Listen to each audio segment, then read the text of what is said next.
बड़े भाई साहब मुंशी प्रेमचंद। मेरे भाई साहब मुझसे 5 साल बड़े थे, लेकिन 3 दर्जे आगे। उन्होंने भी उसी उम्र में पढ़ना शुरू किया था जब मैंने शुरू किया, लेकिन तालीम जैसे महत्व के मामले में वह जल्दबाजी से काम लेना पसंद न करते थे। इस भवन की बुनियाद खूब मजबूत डालना चाहते थे, जिस पर आलीशान महल बन सके।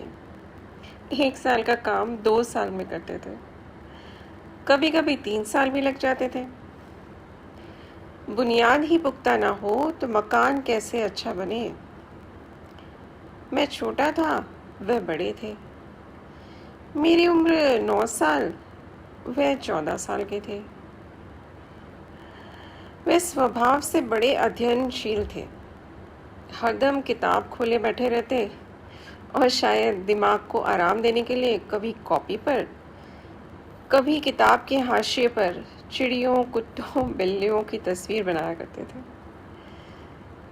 कभी कभी एक ही नाम या शब्द या वाक्य 10-20 बार लिख डालते। कभी एक शेर को बार बार सुंदर अक्षर से नकल करते। कभी ऐसी शब्द रचना करते जिसमें ना कोई अर्थ होता, ना कोई सामंजस्य।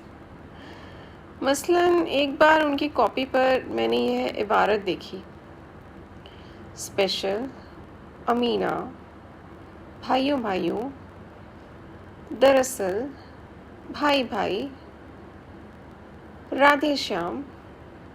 इसके बाद एक आदमी का चेहरा बना हुआ था।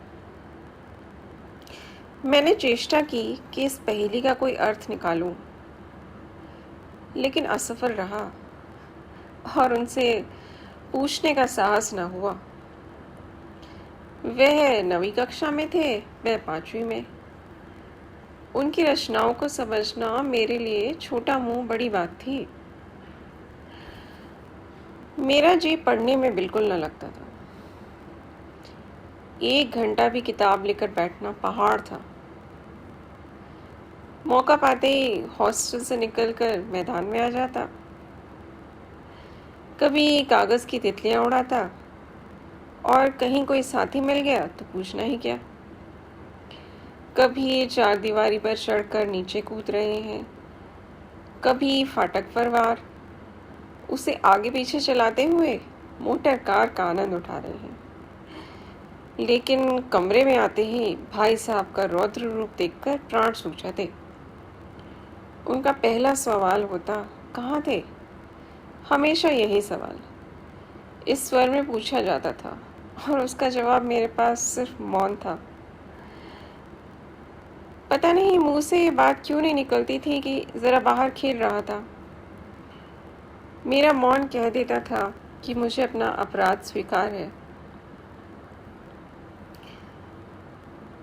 और भाई साहब के लिए इसके सिवा और कोई इलाज न था कि गुस्से से मिले हुए शब्दों से मेरा सत्कार करें। इसी तरह अंग्रेज़ी पढ़ोगे तो ज़िंदगी भर पढ़ते रहोगे। अंग्रेज़ी पढ़ना कोई हंसी खेल नहीं है कि जो चाहे पढ़ ले। हर कोई ऐरा गहरा नत्थु खैरा सभी अंग्रेज़ी के विद्वान हो जाए। यहाँ रात दिन आंखें फोड़नी पड़ती है और खून जलाना पड़ता है, तब कहीं ये विद्या आती है। और आती क्या है, कहने को आ जाती है। बड़े बड़े विद्वान भी शुद्ध अंग्रेजी नहीं लिख सकते, बोलना तो दूर रहा। मैं कितनी मेहनत करता हूँ तुम अपनी आंखों से देखते हो। अगर नहीं देखते तो ये तुम्हारी आंखों का कसूर है, तुम्हारी बुद्धि का कसूर है। इतने मेले तमाशे होते हैं, मुझे तुमने कभी कहीं देखने जाते देखा है? रोज ही क्रिकेट और हॉकी मैच होते हैं। मैं पास नहीं फटकता, हमेशा पढ़ता रहता हूँ। उस पर भी एक एक क्लास में 2-2, 3-3 साल पढ़ा रहता हूँ। फिर तुम कैसे आशा करते हो कि तुम यूँ खेल कूद में वक्त गवाकर पास हो जाओगे? मुझे तो 2 ही 3 साल लगते हैं, तुम उम्र भर इसी क्लास में पढ़े सड़ते रहोगे। अगर तुम्हें इसी तरह उम्र गंवानी है तो बेहतर है घर चले जाओ और मज़े से गुल्ली डंडा खेलो। दादा की गाढ़ी कमाई के रुपए क्यों बर्बाद करते हो? मैं ये सब सुनकर आंसू बहाने लगता। जवाब ही क्या था? अपराध तो मैंने किया ही था। भाई साहब उपदेश की कला में निपुण थे। ऐसे ऐसी बातें कहते कि मेरे दिल के टुकड़े टुकड़े हो जाते और हिम्मत छूट जाती। इस तरह इस तरह जान तोड़कर मेहनत करने की शक्ति मैं अपने में ना पाता था। और उस निराशा में मैं सोचने लगता क्यों ना घर चला जाऊं। जो काम मेरे बस का ही नहीं है उसमें हाथ डालकर क्यों अपनी ज़िंदगी ख़राब करूं। मुझे अपना मूर्ख रहना मंजूर था, लेकिन उतनी मेहनत से मुझे तो चक्कर आ जाता था। लेकिन 2 घंटे बाद निराशा के बादल फट जाते और मैं इरादा करता कि आगे से खूब जी लगाकर पढ़ूंगा। झट से एक टाइम टेबल बना डालता। टाइम टेबल में मैं खेल के लिए कोई जगह न बनाता। प्रातःकाल उठना, 6 बजे मुंह हाथ धोकर नाश्ता कर पढ़ने बैठ जाता। 6 से 8 बजे तक अंग्रेज़ी, 8 से 9 बजे तक मैथ्स, 9 से 9:30 तक हिस्ट्री, फिर भोजन और स्कूल वगैरह वगैरह वगैरह। लेकिन टाइम टेबल बना लेना एक बात थी, उस पर अमल करना दूसरी बात। पहले ही दिन से उसकी अवहेलना शुरू हो जाती।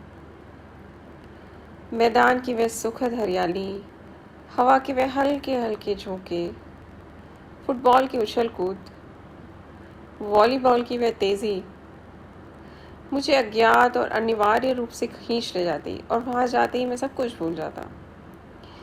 वह जानलेवा टाइम टेबल किसी को याद न रहता और फिर भाई साहब को नसीहत और फजीयत का अवसर मिल जाता।